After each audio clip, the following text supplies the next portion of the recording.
Good morning. मैं doctor लाज, assistant professor, government college Kosli.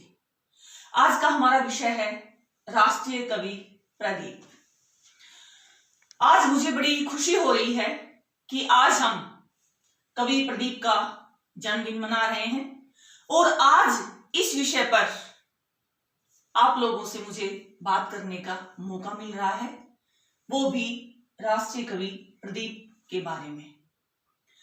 हमारे जो प्रदीप कवि थे वो देशभक्ति की भावना से ओतप्रोत थे।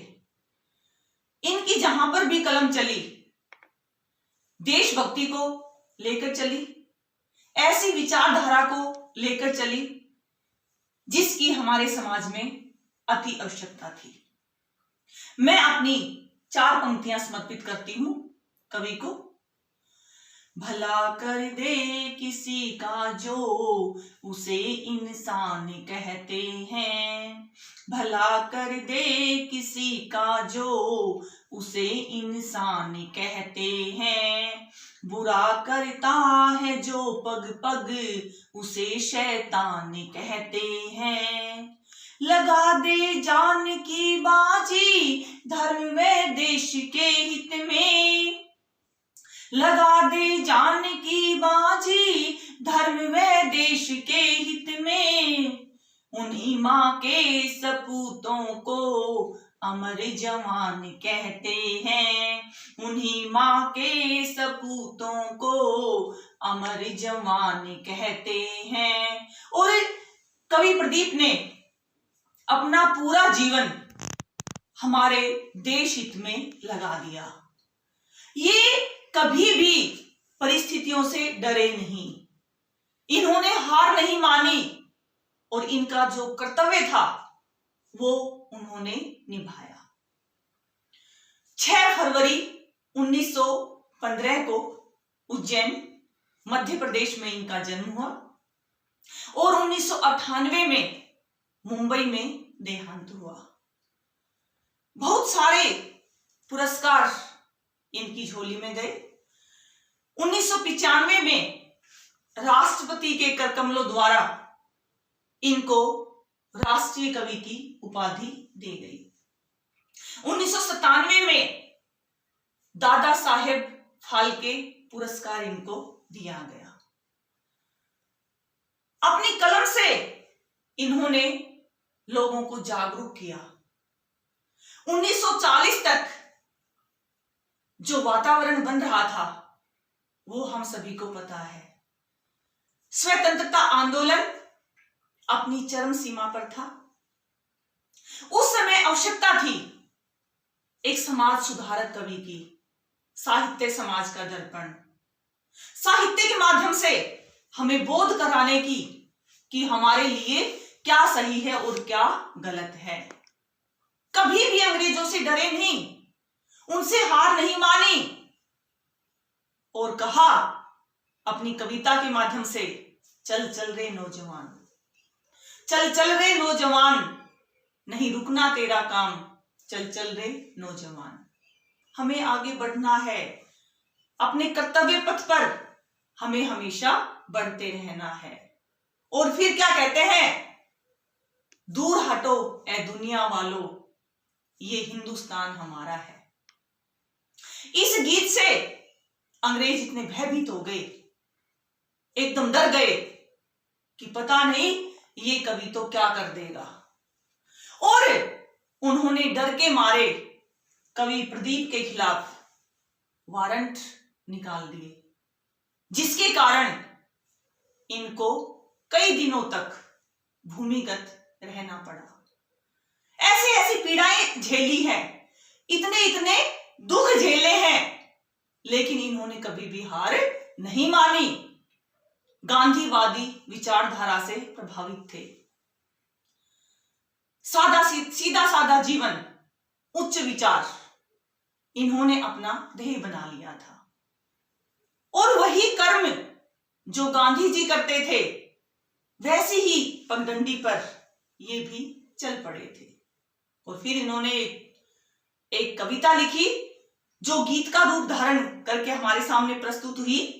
दे दी हमें आजादी बिना खड़ग बिना ढाल, साबरमती के संत तूने कर दिया कमाल। कमाल किया महात्मा गांधी ने, हमारे शूरवीरों ने, कि हमें आजादी दिलाई। और आज हम इस खुली हवा में सांस ले रहे हैं। ये हमारे लिए बहुत ही महत्वपूर्ण बातें हैं। फिर कभी कहते हैं, आओ बच्चों तुम्हें दिखाएं झांकी हिंदुस्तान की, इस मिट्टी से तिलक करो ये धरती है बलिदान की।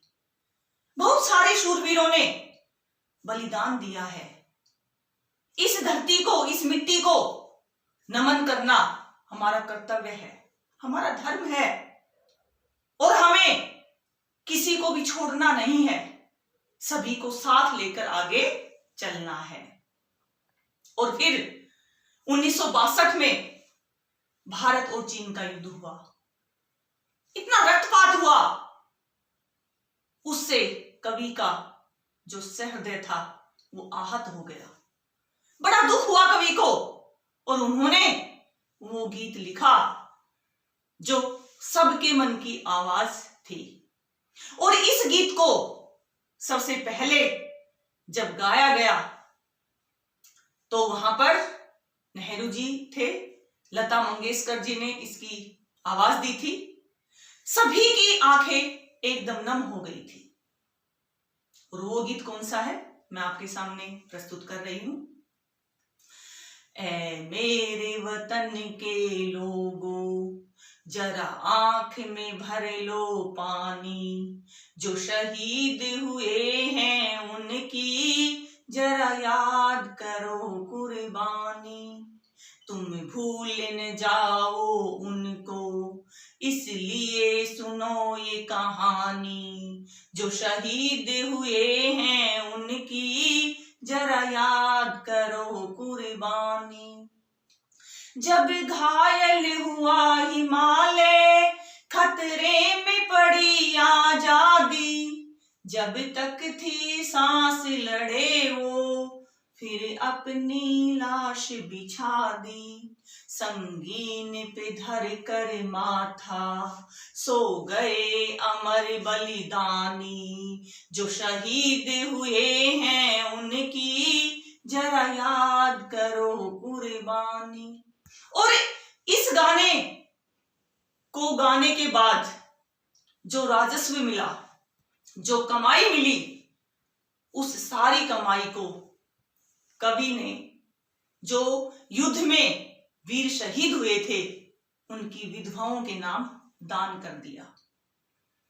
ये कोई छोटी बात नहीं थी, बहुत बड़ी बात थी। और इतना बड़ा कार्य हमारे राष्ट्रीय कवि प्रदीप जैसे ही कर सकते हैं। और फिर कहते हैं, हम लाए हैं तूफान से कश्ती निकाल के, मेरे देश को रखना मेरे बच्चों संभाल के।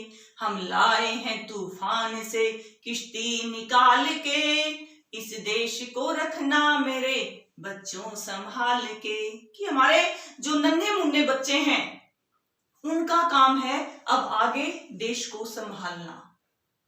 ऐसे महान कवि, ऐसे क्रांतिकारी कवि विचारों के थे हमारे कवि प्रदीप, जिनकी लेखनी ना ही किसी से डरी, ना ही किसी से दबी। ऐसा कवि हर समय में हमें चाहिए। अब भी आवश्यकता है ऐसे कवियों की, ऐसे समाज सुधारकों की। इस महान कवि को मैं एक और मुक्तक समर्पित करती हूं। जरा भी ना घबराए मर मिटे देश पे जो, जरा भी ना घबराए मर मिटे देश पे जो, उन सूरवीरों के ही तुम गुण गाइए। बाबू बोस, भगत सिंह और चंद्रशेखर ने कितने सहे कष्ट सबको सुनाइए। जान चाहे चली जाए आजादी ना जाए रे पाए, शहीदों की कुर्बानी भूल मत जाइए। आने और बान पर भारती की शान पर, आने और बान पर भारती की शान पर, मर मिट जाएंगे कसम उठाइए। आने और बान पर भारती की शान पर, मर मिट जाएंगे कसम उठाइए। और इन्हीं शब्दों के साथ मैं अपनी वाणी को विराम देना चाहूंगी। मेरी वीडियो को सब्सक्राइब करें, लाइक और कमेंट का मैं इंतजार करूंगी। भारत माता की जय। धन्यवाद।